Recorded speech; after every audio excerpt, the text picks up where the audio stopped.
Who hasn't heard of Playboy? It's the most iconic nude magazine out there, right? All three of these magazines were founded and owned by non-Jews: Hugh Hefner, Larry Flint, and Bob Guccione. So Hefner says he was raised in a good Methodist home in an interview. This is Larry Flint. He says he's a born-again Christian. And this is Guccione, an altar boy as a child. So all three had a Christian upbringing. And yet that didn't stop them from getting into porn. I said here, some schizos try to dismiss Hefner because he had some Jewish editors, as if underlings are more responsible than the founder and owner himself, which is ridiculous. Here's a list of the 10 major Playboy editors. Shows that 3 were Jewish and 7 were not. Hefner, Spektorsky, Macaulay, Turner, Russell, Kretschmer, Napolitano, Singh, Peterson, and Lehrman. So 3 of 10 editors, but the founder's not, 7 of 10 are not. Like, what's the angle here, right? You just ignore all those people? Of the top 10 Playboy playmates, all had a Christian upbringing, with only one, Marilyn Monroe, who converted to Judaism. Pamela Anderson, Monroe, Anna Nicole Smith, Jenna McCarthy, Betty Page, Shannon Tweed, Jane Mansfield, Carmel Electra, Dita Von Teese, and Holly Madison, all of them have a Christian upbringing. Of over 660 Playboy playmates, 7 have been Jewish that we know of. That's from this article. That's about 1%. So the vast majority of the women who helped Hugh Hefner push nudity, pornography, and sex culture were non-Jewish women. The influence of Playboy on advancing porn culture can't be understated. It was massive. At its peak, Playboy reached 25% of U.S. college men monthly. The company used their money to fight obscenity laws, which expanded legal protections for adult content, and they published the magazine in over 20 countries. So there's really no understating that Hefner was one of the biggest influences on pushing porn culture, pushing nudity, pushing sexualization of women. This is Hefner, man. Hugh Hefner also used his platform to push liberal stances on all other social issues, from race, LGBT, gay marriage, feminism, and so on.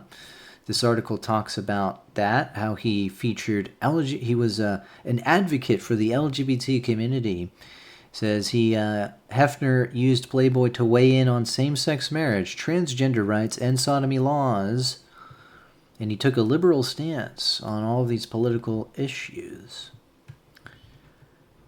Larry Flint's Hustler magazine was also influential, and he branched out into video porn, strip clubs, and casinos. Like Hefner, Flint fought various legal battles with the U.S. government to gain more protections for pornographic content. They made a movie about that, remember?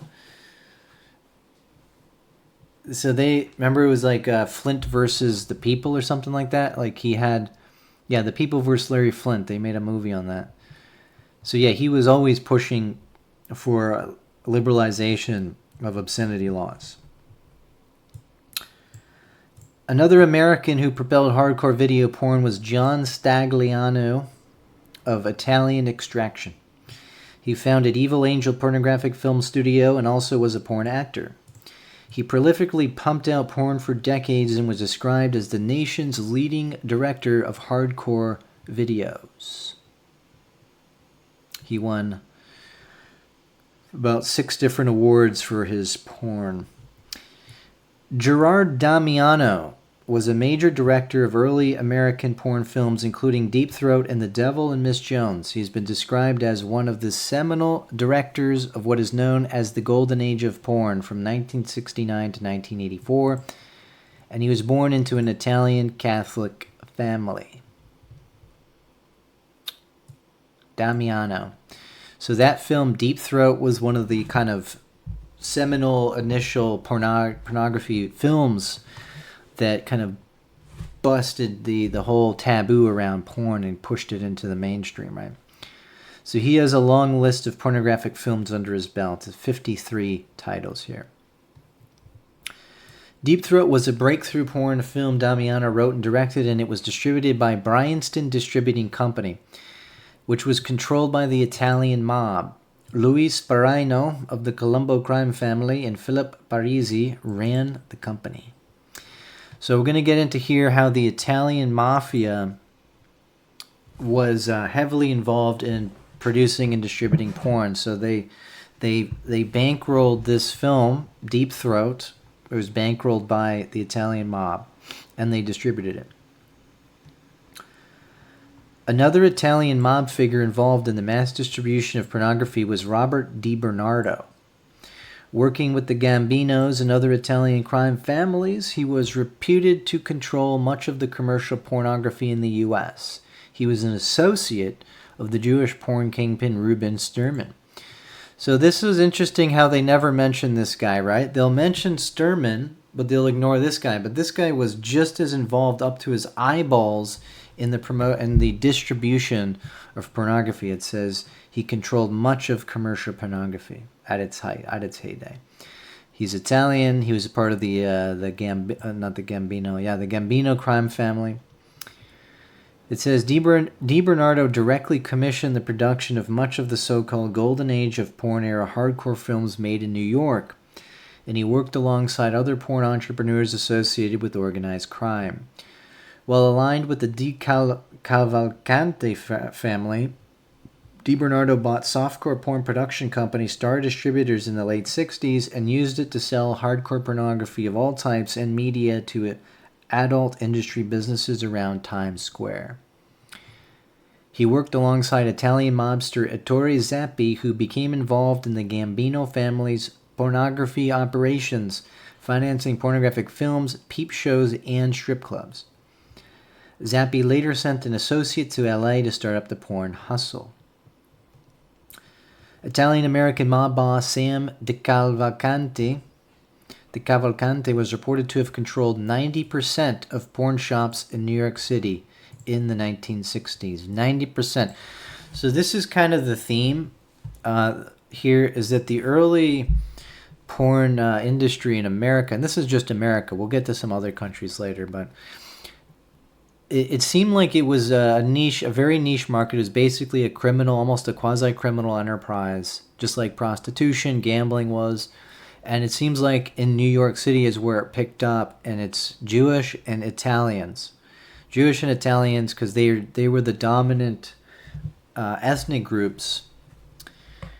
They were the dominant ethnic groups in New York City, and they both had a mob, right? You had the Meyer-Lansky mob and other kind of Jewish mobs, and then you had the Italian mob, and it seems both of them saw money in this market, right? And it was a huge moneymaker for them.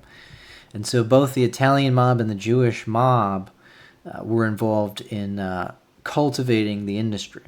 But again, that's no one group, right? This is in America. So other Italian-American mobsters involved in the sex industry include Matthew Ianello, Carlo Mastrototaro, Anthony Barreno, and Natali Riccici. These men ran sex shops, peep shows, topless bars, porn bookstores, prostitution, and produced and distributed porn films. Here are the names of the key figures indicted alongside DiBernardo in the 1980s case against their porn distribution racket. So there was a major crackdown on pornography it was Nixon and Reagan, and they really went after some of these guys.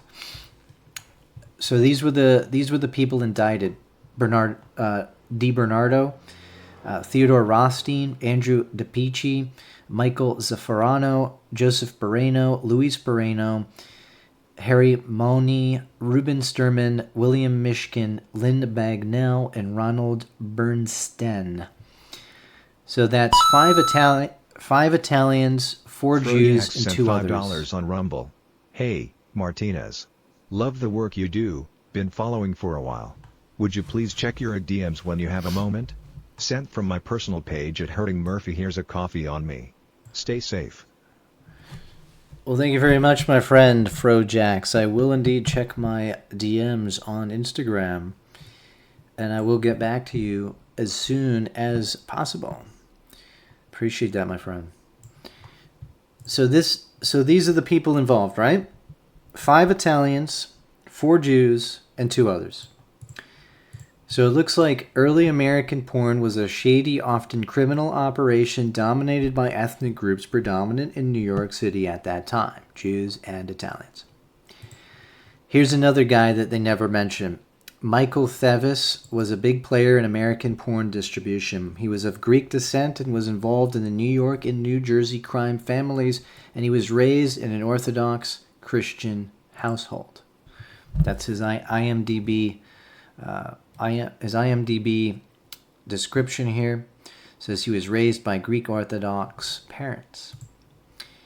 This is him. He's on the FBI's most wanted list for racketeering, murder, arson, mail fraud, conspiracy. This guy was an absolute psychopath. There's a whole article on this guy. He killed one of his associates for asking for a raise. He just shot him in the head. Like he was a complete and utter scumbag, and he was a porn kingpin. Let's look at his involvement in the industry, right? He made his fortune on peep show machines and was nicknamed the King of Pornography and the Sultan of Smut. Him and fellow gangster Roger Underhill pioneered the peep show booth operations throughout the country. So this article says they set up manufacturing companies and began to distribute the peep show booths to locations all over America, from New York to Pasadena, California, to locations ranging from airport bars to sex shops and 42nd Street, New York City's Times Square. This article here says the Scarface of sex, the millionaire playboy who murdered his way to the top of porn, made his fortune by selling porn to millions of Americans in the 70s. And then a campaign of bombings, killings, and a prison break brought down his peep show empire. Thevis boasted that 99% of America's adult magazines and films flowed through his sprawling warehouse, and he created some of the first peep show machines modeled on jukeboxes. So here it says, Thevis manufactured a new machine that was taking the sex industry by storm. It was a jukebox for porn with an 8mm projector that played a 15-second loop of erotic film, and then he leased these machines to adult bookstores where the lustful and curious locked themselves in a private booth. So yeah, that's a major contribution, right? He invented the peep show machine. This article revealed that in the 1960s, the Genovese crime family owned the majority of gay bars in Greenwich Village. It says they control the majority of gay bars in Greenwich. It says they bought this other bar and converted it into a gay bar. So the Italian mob was pushing gay bars. Other names in the early American porn include Joe Sarno, of Italian descent. He had written and directed approximately 75 theatrically released feature films in the sexploitation, softcore, and hardcore genres. William Hamling, a prolific publisher of sex novels and a friend of Hugh Hefner.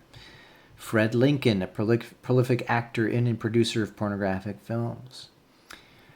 This list is the top 20 American porn actors and actresses and has people of varied backgrounds, mostly Anglos, Scots, Irish, Italians, and some Jewish. So we got Jenna Jameson, Linda Lovelace, Ron Jeremy, Sasha Grey, Lisa Ann, John Holmes, Nina Hartley, Jesse Lane, Harry Reams, Stormy Daniels, Tracy Lords, Georgina Splevlin, Tara Patrick, Sonny Leon, Evan Stone, Riley Reid, Asa Kira, Manuel Ferrara, Mia Malkova, Abella Danger. So there are all kinds of different ethnicities. Go look at the list.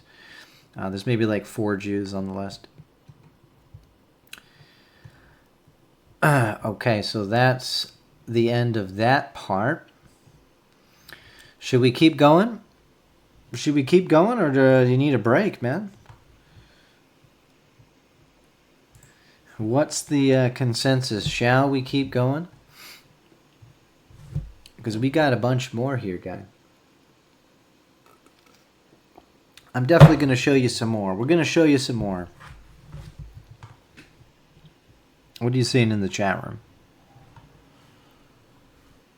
What are you seeing, man? So let's go down.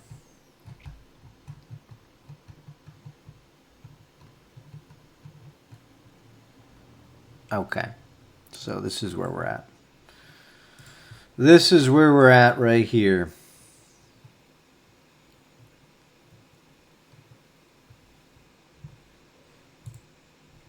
More. CrossFit wants more, huh? CrossFit wants more. Who else wants to see more? Who else?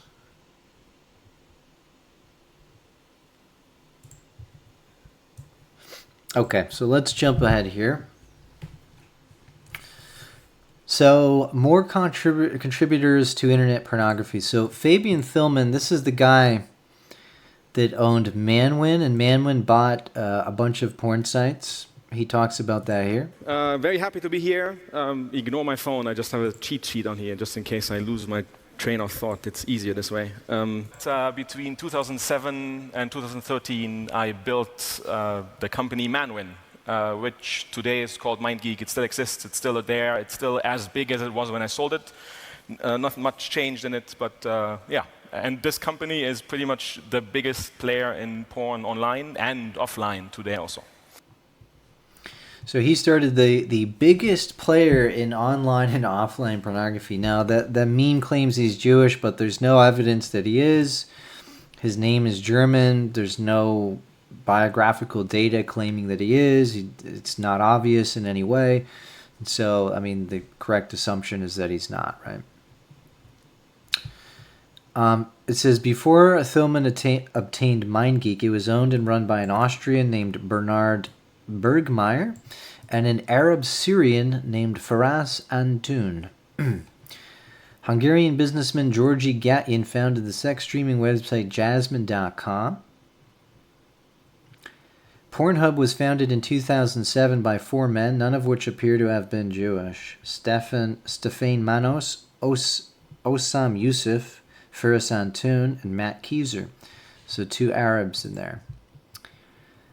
Several news outlets announced that Pornhub was acquired by a rabbi called Solomon Friedman. This fired up the Jews run all porn types, but they leave out key details. He's not a practicing rabbi. He works at a venture capital firm. Friedman is just one of 6 executives at the venture capital firm Ethical Capital that acquired Pornhub. He is just the only name mentioned in the sensationalist news articles about the acquisition. The chairman of Ethical Capital is an Italian, Rocco Miliambro,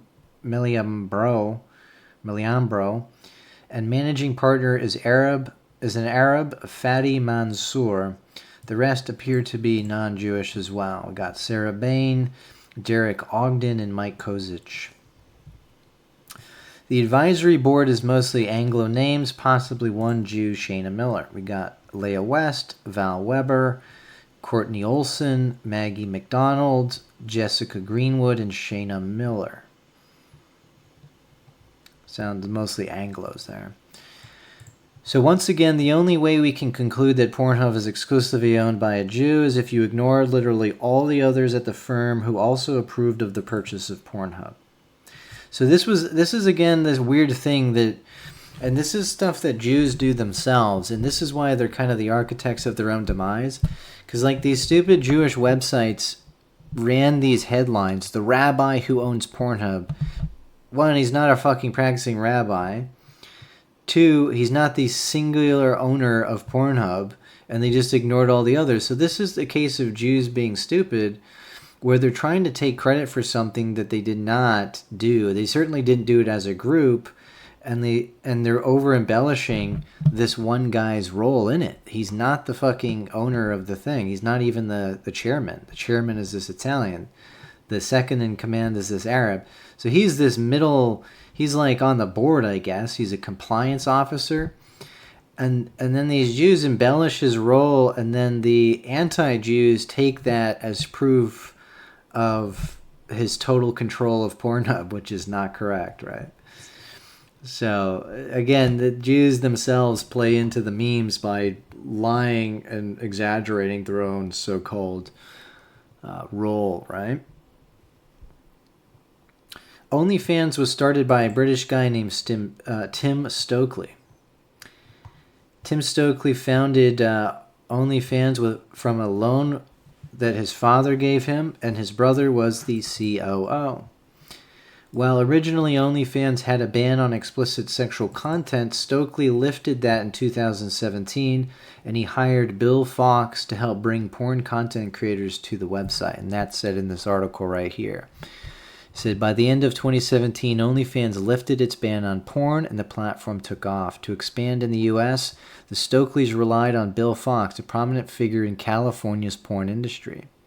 Fox recruited dozens of adult performers to join OnlyFans. So I saw Nick Fuentes tried to spin this lie that he was pushing the lie that OnlyFans was good and it wasn't pornography before the Jew bought it. And then it became pornography after the Jew bought it. But this is not true. It became pornography prior to the Jew buying it, and it was run by this British family. And they hired this other guy, Bill Fox, to recruit porn actresses for the website. So again, Fuentes is a memer. He doesn't look at details. He just, if it fits his meme of like Jew versus Christian, Christians are good, moral people, and they're victims of like these screwed up, morally depraved Jews. It's like it's a nice meme, but it's not totally accurate, right? We saw plenty of people with Christian backgrounds engaged in this shit. Now, I'm not saying they're practicing Christians, but you even have some practicing Christians that are doing some fucked up stuff, right? Pedophile priests and so on. Now, everybody involved in pornography is morally depraved, regardless, right? In 2018, Ukrainian-born Jew Leonid Radvinsky bought a 75% stake in OnlyFans. Here are the top 10 creators on OnlyFans. Iggy Azalea, Sophie Rain, Cardi B, Bella Thorne, Black China, Eric Mena, Bad Baby, Mia Khalifa, Tyga, and Belle Delphine. Mostly Christian backgrounds. Obviously, these people are mostly just atheists or secular. There's one half Jewish person here. Bad Baby. Here are the leading executives at OnlyFans currently. Kylie Blair, Lee Taylor, Sue Beebe, Matt Reeder, and Craig Hubel. These sound like Anglo-Saxon names to me. So yeah, like it's not enough to just look at the one guy at the top. I mean, look at the creators, look at the other executives, and then you got to weigh out like is there really this massive domination? And it's just not the case here. I mean, these are all Anglo people.